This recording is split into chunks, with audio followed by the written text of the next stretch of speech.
Hi viewers! Onion dosa எப்படி செய்யலான்னு பார்க்கலாமா? அதுக்கு ஃபஸ்ட் வச்சுக்கோங்க கொஞ்சம் தோசை மாவு எடுத்துக்கோங்க. தோசை மாவு எடுத்து அந்த பேட்டர நல்லா என்ன செய்யுங்க மிக்ஸ் பண்ணி விடுங்க. இது கூட நம்ம என்ன செஞ்சுக்கலாம் அப்படின்னா, ஃபஸ்ட்டு தேவையான அளவுக்கு பச்சை மிளகாய் ஆட் பண்ணிக்கலாம். அது போக கருவேப்பில லைட்டா என்ன செஞ்சுக்கோங்க, பிச்சு லைட்டா உள்ள போட்டுக்கோங்க. தேவையான அளவுக்கு சால்ட் ஆட் பண்ணிவிட்டு, வெங்காயத்த என்ன செஞ்சுக்கோங்க ஆட் பண்ணிக்கோங்க. வெங்காயத்த ஆட் பண்ணிட்டு நல்லா என்ன செய்யுங்க அந்த மாவ மிக்ஸ் பண்ணி விடுங்க.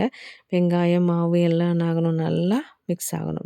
நல்லா மிக்ஸ் பண்ணிவிட்டு தனியா எடுத்து வச்சுக்கோங்க. நீங்க நெக்ஸ்ட் அடுப்புல என்ன செய்யுங்க, தோசைக்கல் எடுத்து வைங்க. தோசைக்கல் நல்லா ஹீட் ஆகட்டும். ஹீட் ஆனதுக்கப்புறம் நம்ம நல்லா மிக்ஸ் பண்ணி வச்சுருக்க அந்த மாவ தோசைக்கல்ல என்ன செய்யுங்க ஸ்ப்ரெட் பண்ணி நல்லா ஊத்தி விட்டுக்கோங்க. ஊத்துனதுக்கப்புறம் என்ன செய்யுங்க அப்படின்னா, கொஞ்சம் நல்லா ஆயில் ஊத்திக்கோங்க. சைட்லோட என்ன செய்யுங்க கொஞ்சம் ஆயில் ஊத்திக்கோங்க.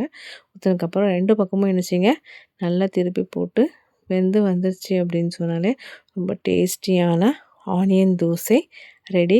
கண்டிப்பா ஈவினிங் ஸ்நாக்ஸ்க்கு என்ன செய்யுங்க, செஞ்சீங்கன்னா கிட்ஸ்க்கு ரொம்ப பிடிக்கும் இது. வீட்ல கண்டிப்பா ட்ரை பண்ணுங்க. ட்ரை பண்ணிவிட்டு கமெண்ட் பண்ணுங்க. ஷேர் பண்ணிருங்க எல்லாத்துக்கும். லைக் பண்ணுங்க. சப்ஸ்கிரைப் பண்ணாதவங்க சப்ஸ்கிரைப் பண்ணிருங்க. Thank you.